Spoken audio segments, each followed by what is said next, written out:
Окей, рахмет. Альфред, добрый день. Добрый день, Юль. Как дела? Отлично. Чем занимаетесь? Историей. Откуда вы, Альфред? Я из города Омска. Я сибирский татарин. И как вы заинтересовались историей? С детства я хотел стать историком. С детства, сколько помню себя, хотел заниматься наукой. Не знаю, чем еще можно заниматься в жизни, кроме этого. А в школе вы сдавали ЕГЭ?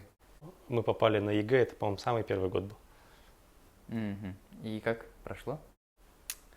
Математику я сдал не очень, а русский язык и историю хорошо я сдал. И это было достаточно, чтобы поступить на исторический факультет.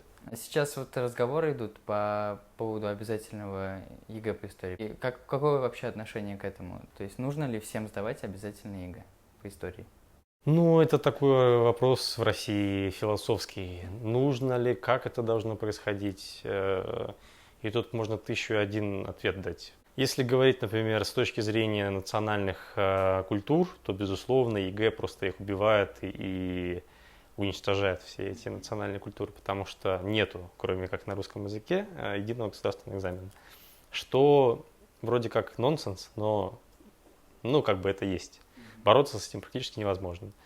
А по вообще ЕГЭ, я, честно говоря, мало что помню сейчас, как это выглядело, но когда сам процесс обучения, он превращается в подготовку к тому, чтобы ты поставил галочки, где нужно, и в каком-то правильном направлении обозначил там часть С, да, С же там, да, вот это вот, где нужно писать от себя, то это, наверное, не совсем правильно. Это не то, из чего должно составляться вообще образование.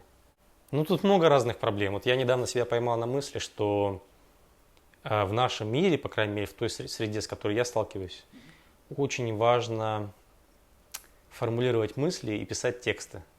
Очень важно. Это ключевой скилл.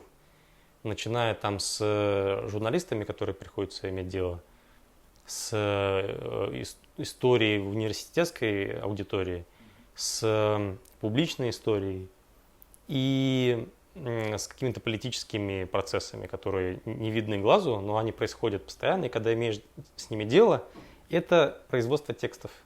Очень мало где в России в университетах учат письму. Русский язык – это грамматика, литература – это имена и что там, образ у Горького, там, образ какого-нибудь там героя. Вот. А потом ты как бы попадаешь в среду, вот, которая вот современная, там, с лекториями, с всякими там YouTube-каналами и всякой вот этой вот темой современной. И получается такой лаг между образованием массовым, средним и тем движением, которое происходит на сегодняшний день. Понятно, что, наверное, во многом это заполняется этот вакуум самообразованием и тем, что просто по факту молодежь вся сидит в интернете, они учатся там методом научного тыка. Но, безусловно, есть запрос на то, чтобы и учиться тексты производить, и как-то получать понимание, как вот эти механизмы работают за пределами тестов. То есть уже вот когда человек идет учиться в университет, он в идеале должен это все уметь? По крайней мере, он должен быть готов к этому, к постановке нетривиальных вопросов именно. Вот очень часто я встречаюсь с тем, что люди хотят услышать правильный ответ или хотят получить учебник. Вот это вообще бич. Не в учебнике дело. Учебник – это вообще зло, потому что он дает только в лучшем случае поле каких-то правильных там, парадигм и знаний, которые якобы считаются аксиомой. Но, опять же, специалист, который заканчивает вуз, он попадает в мир, в котором все эти аксиомы чаще всего подвергаются сомнению. И агрессивно подвергаются сомнению. Нужно уметь предлагать альтернативные точки зрения, отстаивать их и свою формулировать. И я не уверен, что и школьная, и вузовская ситуация, которая у нас есть, она готовит к такого рода вызовам.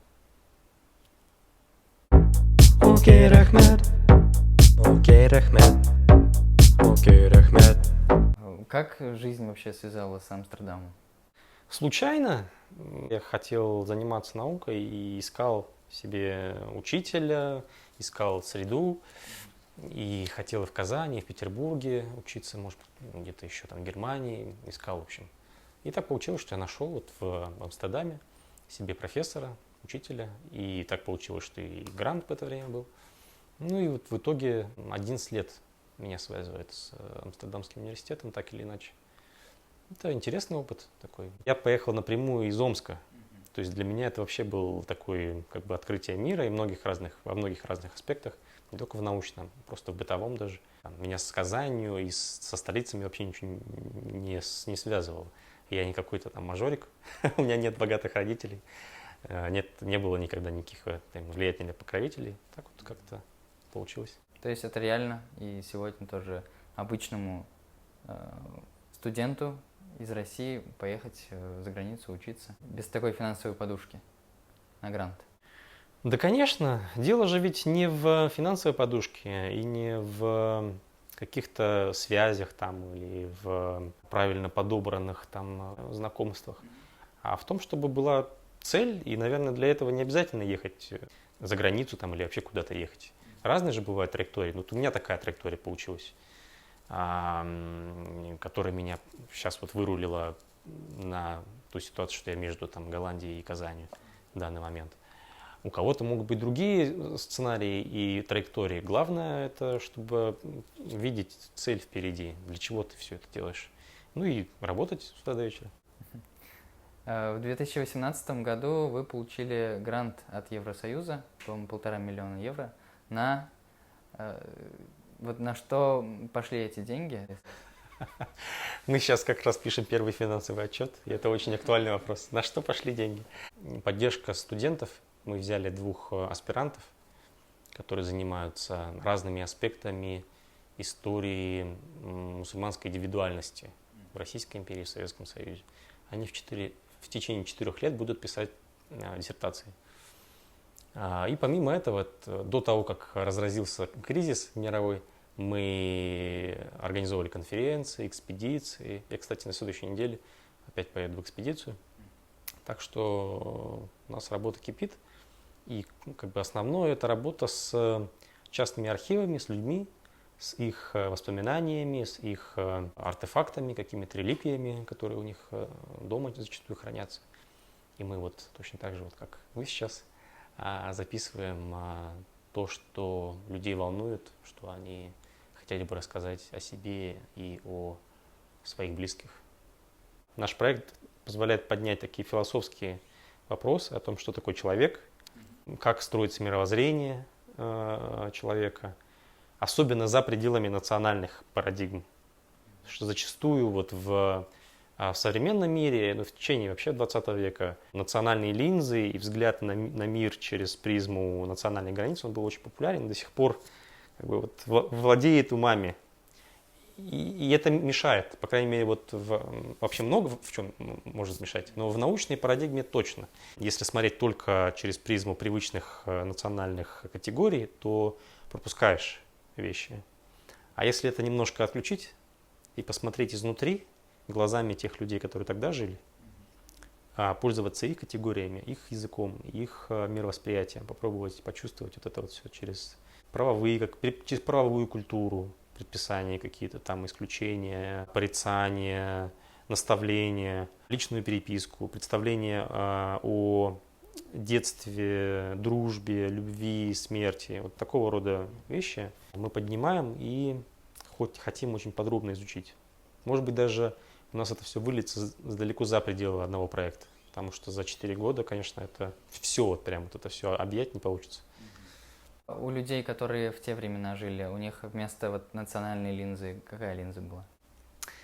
Вообще разные, конечно, и зависит от места и от времени. Можно видеть, например, по изменению колофонов в рукописях. Колофон – это финальная часть в текстах рукописи, где обычно указывали место переписки и время. Имя переписчика, имя учителя, такие вот вещи. И формулы эти не были одинаковыми все на протяжении последних 300-400 лет. Они изменялись. И вот это изменение, оно дает некоторую перспективу о том, кем себя считали люди и как они, собственно, вот обозначали, что это вообще такое. Скажем, в более относительно ранних рукописях конца 17 века, начала 18 века мы можем видеть обозначение Аль-Казани. Там какой-нибудь Муртаза Аль-Казани, коротенько, который там написал свою рукопись в год хиджры, такой-то, хиджра, мусульманский календарь. И там чаще всего христианское летоисчисление не использовалось, нет никаких татар, там не говорит, что мин татарман, язганман, мана, то есть я татарин, я написал тогда-то, тогда-то. Ничего такого нету. Позже, уже в 19 веке, мы часто видим слово аль-булгари, то есть принадлежность к Булгару, и вот эта вот идея о том, что некий существует такой мусульманский мир Урала Поволжья, который объединяется таким словом булгар. Есть интересная, очень интригующая, можно назвать ее идентичность или связь, привязка к локальности Аль-Джабалистани. Джабалистан буквально переводится с арабского языка как «страна гор». А это, оказывается, такой интересный перевод региона Тауяга, то есть Нагорной стороны. И по-арабски ее писали Джабалистан и называли себя Аль-Джабалистани или Аль-Джабали. И причем это такое топографическое обозначение, которое очень архаично, оно уходит корнями в эпоху Средневековья. И в 19 веке, даже в начале 20-го, люди себя с этим ассоциировали, для них это было важно. Кстати, родня Шахабуддина Марджани, среди них тоже вот Аль-Джабали довольно много было с горной стороны. К чему я это говорю? К тому, что национальные идентичности нужно воспринимать их исторично. Не истерично, а исторично. То есть не ассоциировать себя вслепую с ними, а понимать, что это плод некого исторического развития, который в определенный момент появился. Могли быть разные сценарии, и они были. Могли быть альтернативные формулировки того, что значит быть татарином, что такое татарская культура, особенно в течение 20 века. И, видимо, сейчас, если к сегодняшнему дню возвращаться, мы тоже находимся в некой ситуации, такой точки бифуркации, когда, собственно, вот эти идентичности, они тоже в наших руках, и мы как из пластилина можем сформулировать для себя, что эти идентичности значат, что такое национальное, или, может быть, пора с этим национальным расстаться и что-то новое соорудить. Постнация. Например, но постнация – это скорее такая онтологическая отсылка, то есть это не определение само в себе, это обещание некого проекта будущего и призыв к тому, чтобы вообще задуматься о потенциях, которые существуют, не предаваться полному отождествлению себя с национальным проектом, а задуматься, что же этот национальный проект из себя представляет и что с ним можно делать и зачем, какие смыслы и целеполагания, может быть, здесь нащупано. Это все очень интересно. То есть попробовать с этим как-то интеллектуально поработать. С ответственностью, конечно, потому что есть такая опасность, что если у народа Тукая отнять и ничего взамен не предложить, то у них ничего не останется, кроме культурного вакуума. Это тоже не вариант. Поэтому культурная работа, научная в том числе, интеллектуальная работа, она должна сопровождаться вот таким переосмыслением и напоминанием себе, что эти вещи не сами данные, не унаследованные, а вполне, так сказать, предмет для разговора. Оказывается, об этом можно говорить. Окей, рахмет. Окей, рахмет. Окей, рахмет. Я связываю наличие национального самосознания у человека с элементарным знанием истории. Нужно ли оно, национальное самосознание? И если нужно, то каким образом в человеке его разбудить? Разбудить? Как будто это какой-то медведь, которого можно усыпить или разбудить, или это тоже вот язык, да? Словоупотребление очень важно. И когда мы употребляем даже какие-то метафоры, которые нам кажутся, что они удачно описывают тот процесс, который мы хотим обозначить, мы обозначиваем не столько процесс, сколько свое отношение к нему и ту парадигму, из которой мы на предмет нашего интереса смотрим. Понимаете, да? Соответственно, в разговоре о национальном, о нациях всегда так. Там миллион и маленькая тележка определений и всяких аспектов, связанных с национальным. Спрашивать у меня, нужно ли национальное, рискованно, потому что как исследователь я не могу дать совет, потому что это является предметом моего исследования. И я не могу отказать ему в существовании. То есть как факт риторики, например, в стихах начала 20 века, безусловно, национализм присутствует. Как факт историографии, безусловно, присутствует. Политическое явление 20 века, в том числе релевантное для татарской истории, безусловно, существует. Другой вопрос в том, что на сегодняшний день у нас такое состояние шизофрении. То есть мы во многом находимся в плену позднесоветских моделей управления, общественно-политической вообще вот этой среды, стилистики, трубки, которая решает, так сказать, все вопросы. Когда тебе нужна трубка, ты рад ей воспользоваться, но вообще-то это очень плохо, что она есть. Да, так вот по гамбургскому счету. И со многим вообще так. И, наверное, вот национализмы вот этих, с которыми мы сейчас имеем дело, это же тоже во многом наследие позднесоветской поры с вот этим стремлением реализовать какие-то якобы ущемленные права, там, обозначить границы, возродить язык. Вот эта вся риторика, которая в эпоху перестройки шла и в 90-е годы, да, она как будто бы по-прежнему с нами риторически, но прагматически на улице это все не актуально. Реально это все не актуально. Повестка сменилась. Но вот мы только что говорили про лаг между реальностью и образованием. Такой же лаг, мне кажется, существует между улицей и тем общественно-политическим языком, который у нас есть. Ну, я не говорю про там, высоколобых профессоров в университете или чуваков в очках из кофе, которые там артикулируют, может, другой язык, но дело же в том, что они-то не определяют общественно-политический язык. Общественно-политический язык определяет те, у кого трубка есть. А они учились, у них другие идеалы. Они читали Энгельса и Маркса, и это как бы вот поколение позднесоветское. И у них другие немножко ценности, идеалы, которые, мне кажется, в клинч входят с явлениями современного этапа. Поэтому в этом смысле моя критика вот национального как часть вообще вот этого более широкого процесса. В некоторых статьях вы критиковали использование термина «аульский» по отношению к татарской культуре. Ну, то есть аульский, деревенский. Обычно подразумевается как недостаточно развитый или недостаточно высокоразвитый. Встречали ли вы людей в профессиональной среде, которые так относились к татарской культуре, считали ее деревенской?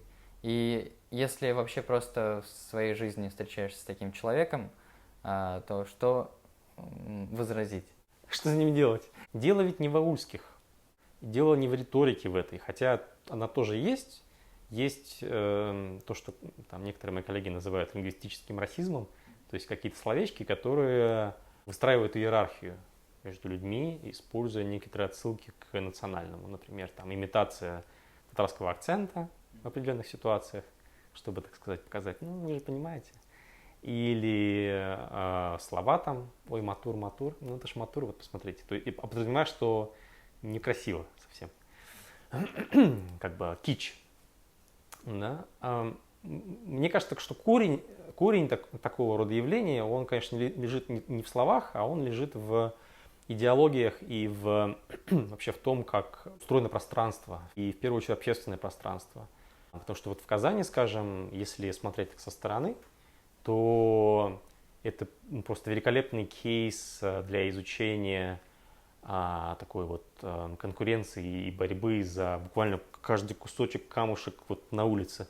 Там, за здание, за наполнение, за название, за какие-то интерпретации событий. То, понимаете ли, возле Кремля там ставят камень, что здесь будет памятник защитникам Казани. То его, значит, там бульдозеру возит. Понимаете? То есть движуха происходит. Пространство, оно не нейтрально. Оно постоянно находится в области спора и конкуренции между разными силами. Я это использую не в каком-то негативном в том смысле, что не должно быть. Оно в любом случае будет. То есть Казань — это такой город, который...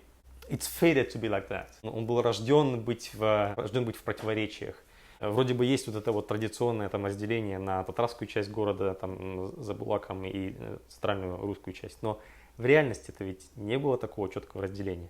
В Татарской слободе жили русские вперемешку с татарами, и не было такого четкого там, да. И опять же, вот как можно себе представить, как вот эти взаимоотношения горизонтальные выстраивались на уровне улицы в той же слободе между представителями разных категорий. И не только между русскими и татарами. Евреи, армяне, да, вот известно, что в Булгаре была была представительная армянская община. Куда они делись? Куда они не делись, то есть это тоже был фактор своего рода. Продолжая как бы эту линию рефлексии о таком общественно-политическом дискурсе, важно иметь в виду, что пространство, где язык существует, оно не может быть нейтральным, и, соответственно, оно заряжает язык, который люди используют. И это уже следствие. И там уже аульные, удачливые и прочее. Как результат тех процессов, которые происходят на заднем фоне. У нас же официальный дискурс немножко по-другому построен. Он построен, опять же, в духе позднесоветской парадигмы дружбы народов. Абсолютно какой-то новизны в нем нет. То есть у нас межконфессиональный, межнациональный мир и адаптивность татарского народа к окружению. В реалиях немножко по-другому. Тут как бы тоже такой нюанс, да? Как будто бы если сказать, что в реалиях не так, ты как будто призываешь к какому-то, там, я не знаю, к нарушению мира. Но не так. Вот признать тот факт, что существуют символы и пространства, которые, безусловно, всегда будут предметом спора, это не значит, что люди там на ножах друг друга, да? Это значит, что конкурирующие объяснения, они могут где-то пересекаться, это очень интересно, да, как вот там, скажем, нарративы памяти там, разных народов, разных поколений, они могут пересекаться, но часто они ведь и противоречат друг другу. И не признавать это, странно. Люди имеют право на альтернативную точку зрения, которая, кстати, может излагаться разными языками, лингвистически и дискурсивно. В этом разница. И невозможно, наверное, прийти к тому, чтобы эти интерпретации альтернативные пришли к какому-то единению. Не будет такого.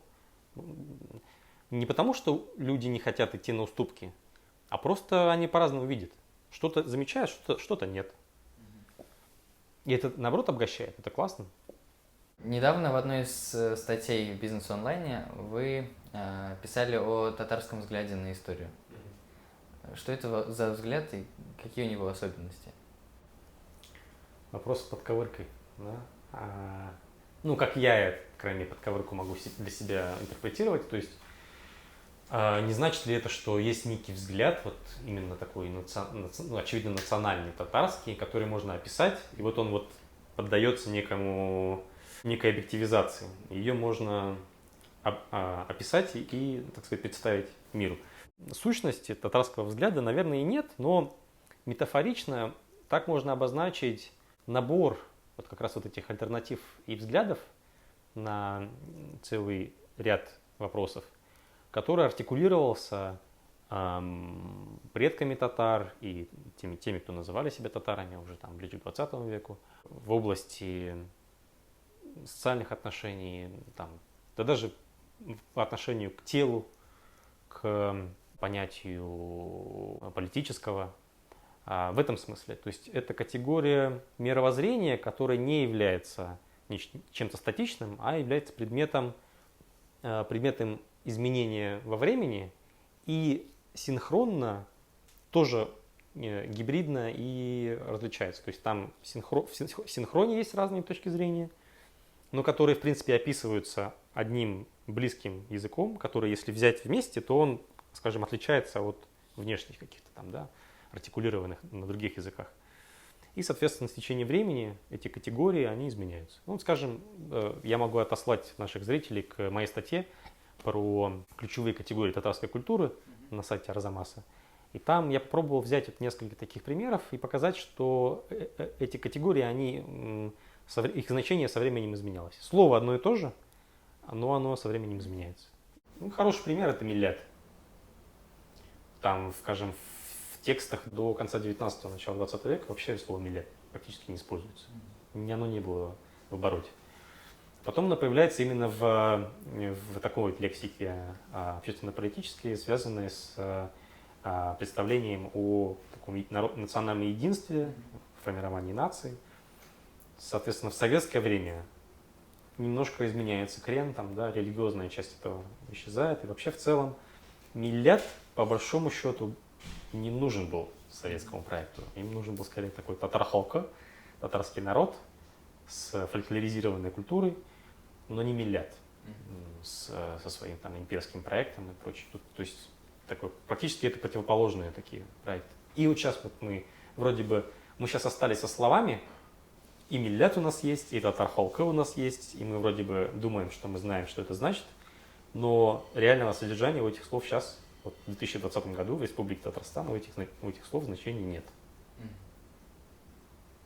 Ну такой милли. Вот я, опять же, там, да, вы меня цитируете, я писал недавно про Национальную библиотеку. Ну да, Дамир Мавлевич правильно сказал, что если переводить на нормальный язык, это значит государственная библиотека. Ну так тогда скажите так. Это такая шизофрения, да? Мы называем так? Или это national, как бы, да? National Library. Ну, такие как бы создают смысловые немножко игры, когда, опять же, к вопросу о альтернативных интерпретациях, да? Каждый читает по-своему. Проходит там какой-нибудь человек, так сказать, который повязки Алзатлык носил в 90-х годах, он скажет, эх, другой продюсер скажет, ну вот же, нормально же, никакого тебе татарского, нормально, национальное, не татарское. Вот. Кто-то еще по-другому там, да. Но, опять же, тоже тут много разных моментов. Вот на старом здании библиотеки вывески Милли Китабхана были написаны на латинице. И это такой, конечно, символ попыток формирования, да, тоже то поколение интеллигенции, оно пыталось нащупать, и через латинизацию татарского языка они пытались вот выйти на новые какие-то рубежи, нащупать вот эти новые рубежи. Помяните мое слово, что будет с этими латинскими названиями в новом здании? Окей, рахмет. Окей, рахмет. Окей, рахмет. Говорили о татарских рукописях, о том, что вот последнее время в первую очередь с ними работаете во многом. Где вы их находите? В основном два источника. Один – это научная библиотека Казанского университета. И там очень большая коллекция, самая крупная в России. Порядка 20 тысяч рукописей на тюркских, арабском и персидском языках. Огромное, просто это море, в котором тонешь и понимаешь, что насколько скоротечна и мелка человеческая жизнь, что ты вот стоишь перед этим морем с маленькой ложечкой и встречаешься с жизнями людей через эти тексты, которые жили в разных местах очень много лет до того, как ты появился, до того, как вообще все твои родственники, которых ты знаешь, появились на свет. И очень трудно в этом море сделать решение для себя, что вот это пусть пока останется. И очень часто останется, может быть, там на десятки лет, потому что не очень много, к сожалению, желающих посвятить свое время изучению этих текстов. И выбрать то, чем заниматься сейчас.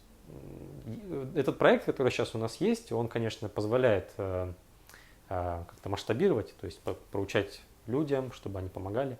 Но, тем не менее, кстати, вопросу о каких-то там судьбах национального, одним из сценариев могло бы быть, например, вообще поворот к нашим текстам, к поиску смыслов там. Не просто к риторике того, что эх, вот біздің бабаларыбыз шындай ақыллы болған, как бы они были такие, наши предки, образованные и разносторонне развитые, и там ездили, даже в Бухаре учились. Ого. Нет, надо от этой националистической лексики уходить и прагматично подходить. Что бы мы взяли с собой в далекое путешествие? Те вещи, которые вот сейчас нам нужны. Скажем, очевидно, актуально это вот общественно-политическая лексика, интерпретация, альтернатива, вообще такой почва для размышлений, извлеченные оттуда. А там много очень всего, и на разных языках. Иногда даже связанные, скажем, с эстетикой, с тем, что там предки наши считали красивым, что считали не очень, как воспринимали природу вокруг себя, такие моменты, что часто ускользало от внимания старшего поколения. Или, скажем, там история цветов, или история чувств. То есть я вот о любви и смерти говорил, а как они, эти чувства, переживаются? Смерть близкого – это радость или горе? А другой источник, вот помимо библиотеки, это, конечно, работа с людьми. И я люблю путешествовать, общаться с нашими соплеменниками в разных местах. Чаще всего это татар бывает, но и в Дагестане я часто бывал. И это, конечно, целый мир. И здесь, с одной стороны, вроде бы знакомишься с прошлым, но поскольку мы все вот сейчас живем, люди тебе рассказывают все, что у них наболело. Для них наконец-то открывается некий канал, через который они могут вот что-то такое вот, например, дети репрессированных, да, или внуки. И они видят вот в исследователе такую отдушину какую-то, где они всю несправедливость, которую они переживают, они вот туда канализируют. А на местах рукописи тоже находите? Да, безусловно. Но сейчас, конечно, это больше напоминает такую пожарную бригаду или скорую помощь, потому что чаще всего мы находим эти тексты в ужасном просто состоянии. Труха, это грибок, это грязь. То есть со стороны это может выглядеть просто, что мы роемся в мусоре. А там вытаскиваешь тексты 18 века на персидском языке по праву. Это же история. И тем более эти вещи локализованы, они датируются, они показывают конкретные интеллектуальные дискурсы, которые в то время вот в этом месте бытовали, в этом регионе. Это могут быть документы, связанные с имуществом, с какой-то деревней, может быть, с приговорами, которые община там принимала для себя. Вообще вот я сегодня один такой текст читал правовой на татарском языке конца 18 века и поймал на себя на мысли, что вроде бы есть исследования о шариате в Российской империи, но именно правовую культуру людей того времени, что они считали справедливостью, что они считали, там, скажем, собственностью. Что такое собственность для человека там, в конце 18 века, где-нибудь там возле там, Альметьевска современного? Такой вопрос, да? Праздный. Но ответ вот в этой трухе находится. Окей, рахмет. Окей, рахмет. Окей, рахмет.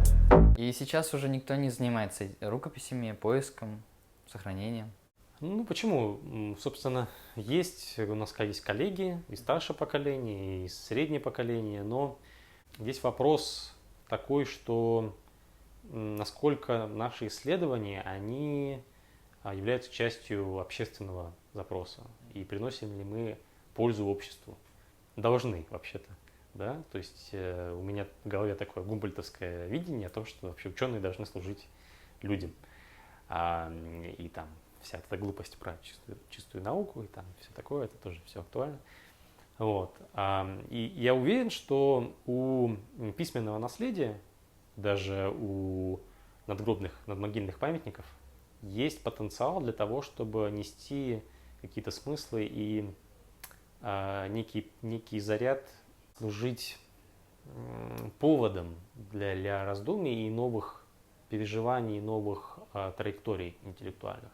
Даже если они не будут каждый раз формулироваться в правильные ответы и в учебнике. Мне кажется, что на данном этапе гораздо важнее задавать вопросы, формулировать вопросы, чем делать вид, что мы знаем правильный ответ. Не знаем мы правильного ответа. Пока показывает реальность, что правильного ответа на то, в каком направлении надо двигаться и правильно ли мы идем, ни у кого нет. Нужно вот набрасывать вопросы, думать над тем, как вот обозначить это поле дискуссионности, поле каких-то неясностей и такое проблемное поле, да, которое нас интересует, чтобы дальше уже работать над ним. Или параллельно, так сказать, работать, задавая эти правильные вопросы. Потому что правильная постановка вот этих узловых проблем, она потом и это половина ответа. Если вопрос неправильно поставлен, то и ответ не будет неверен.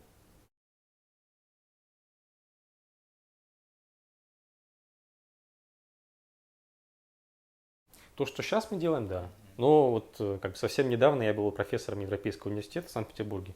Там мы работали по другому гранту от компании ТАИФ.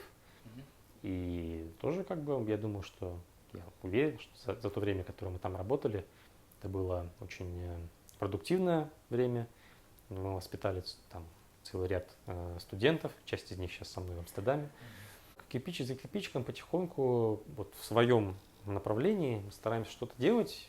Хотелось бы, чтобы в итоге как-то не только с научной точки зрения, но и, мне кажется, большой потенциал, вот, чтобы у нас некая синергия получилась в взаимоотношениях с деятелями культуры, музыкантами, с теми, кто занимается балетом и там, театром, оперой. Где-то вот посередине, на уровне вот философских категорий, мы можем нащупать пространство для взаимообогащения. Я надеюсь, что это произойдет. Вообще сейчас в работе что не хватает? Мне не хватает времени. У меня, в принципе, Аллаху шукр, есть все. И, наверное, таких возможностей, которые у меня есть, мало у кого есть. И это большая ответственность. Мне даже порой бывает неловко, когда я там как-то провожу время не за столом, а где-то как-то там прохлаждаюсь. Потому что мы же все в ответе за то время, которое у нас есть. Это самое ценное, что у человека есть. И за это нужно будет держать ответ, как ты расходовал. И никогда не знаешь, сколько у тебя времени осталось. Да, может быть, как бы все, что сколько у тебя было вот, до сегодняшнего момента, это все. И я стараюсь как бы себе напоминать об этом.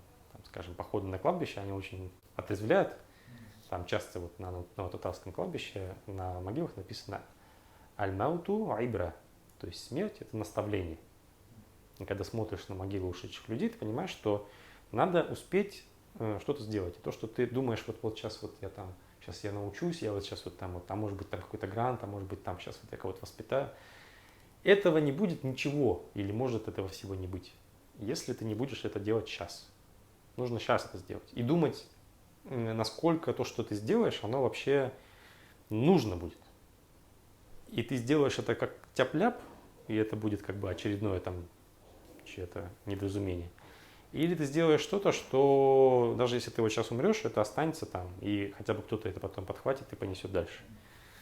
И об этом нужно помнить, потому что как бы жизнь, она, особенно вот когда работаешь в библиотеке с этими текстами, видишь, насколько наша жизнь, она ничтожна по сравнению с тем, что было, может быть, будет.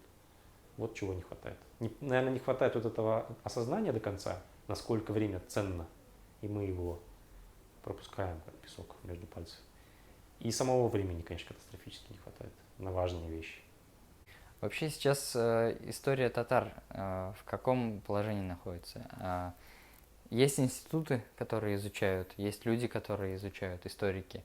Но в целом, вот есть огромные пласты, я так понимаю, рукописей, письменного и смыслового мираса, наследия, да, которое осталось неизученным. И вообще, собираются ли это изучать? Вообще, в каком положении история татар?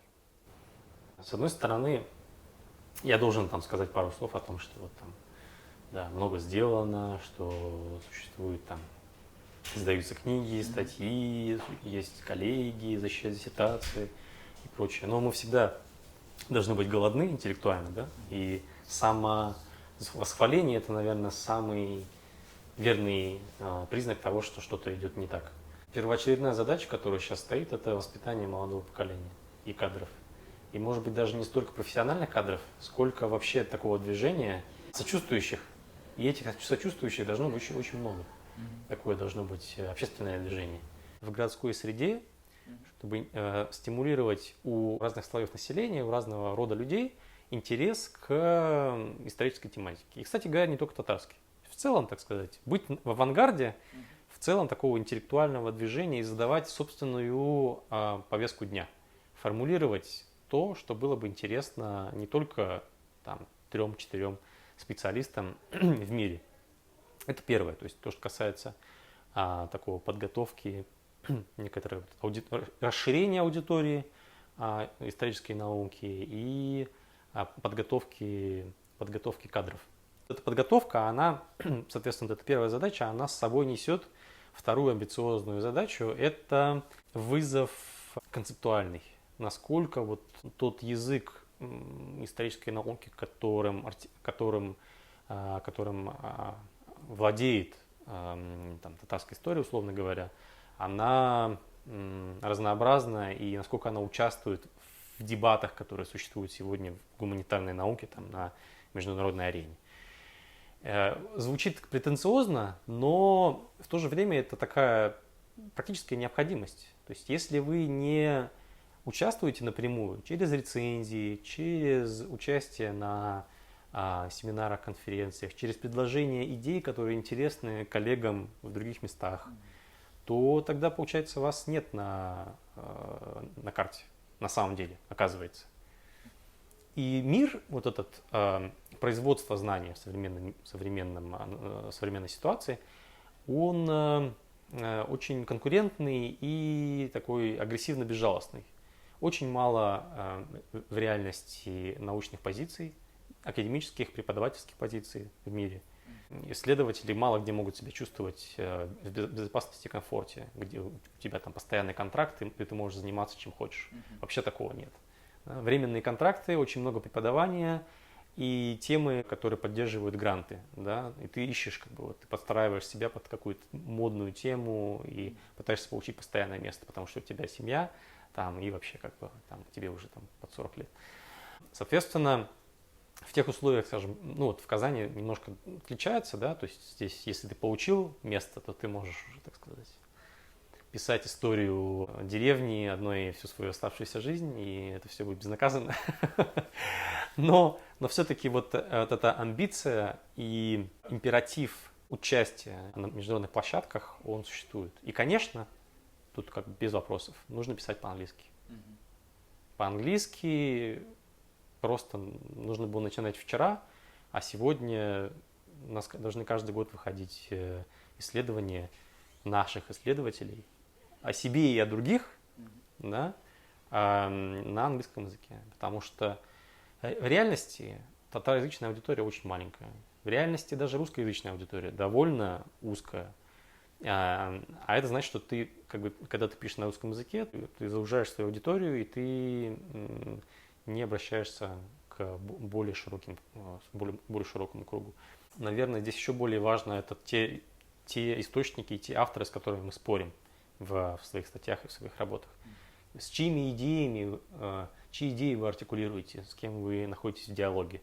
Не находиться в диалоге невозможно.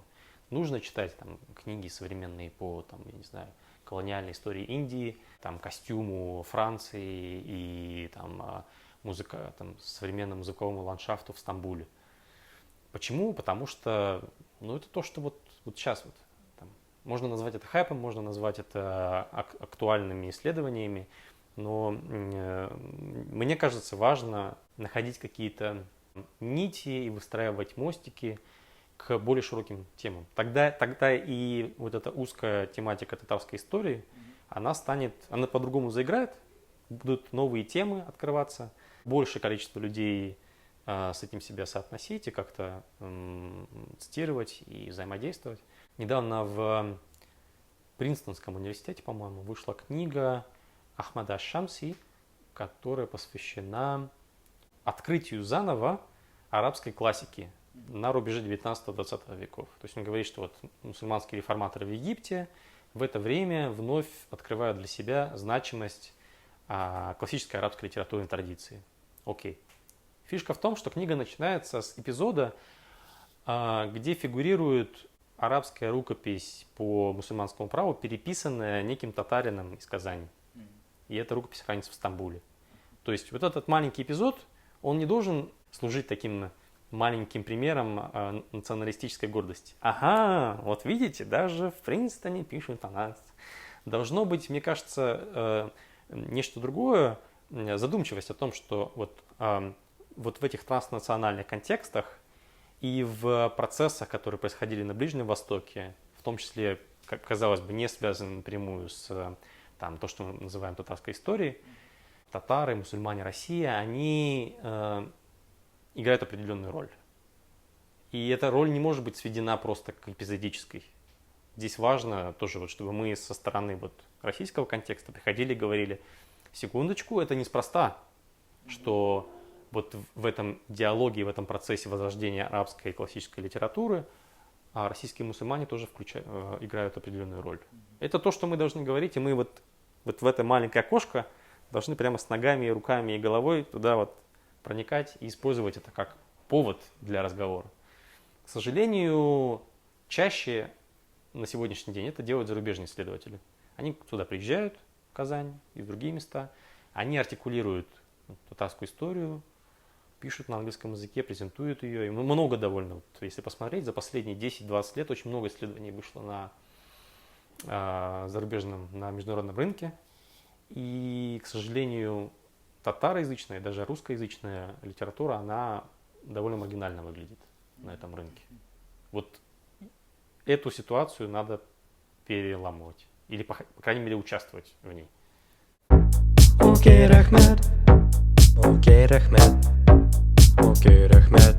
Альфред, насколько я знаю, вы живете в историческом центре Казани, то есть это где-то недалеко от татарских слобод.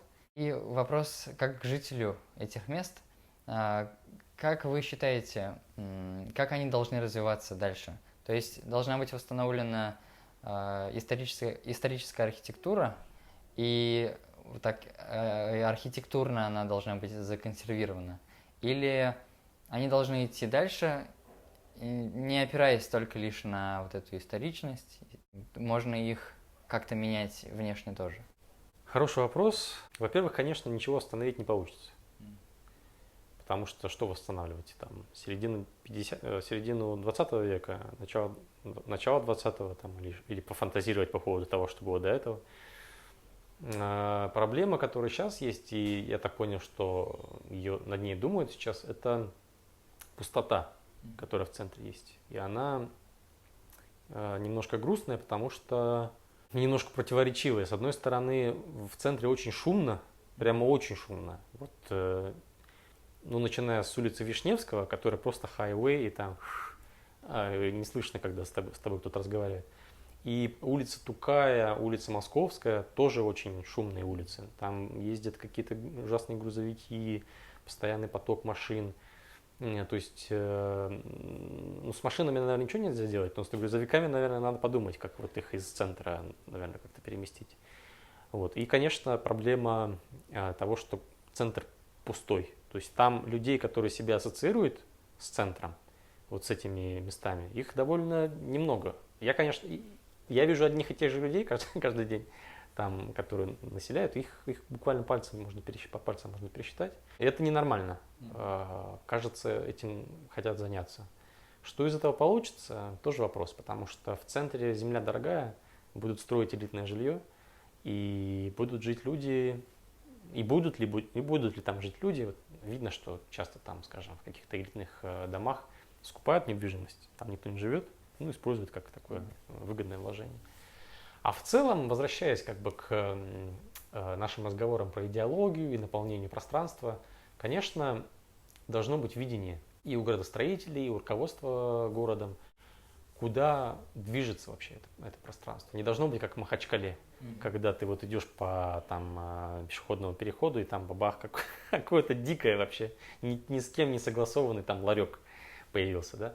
В Казани вроде бы так нету, но все равно опыт как бы последних десятилетий, он показал, что если отдать это на откуп только бизнес-интересам, то ничего хорошего из этого не получится. Если умело строить с таким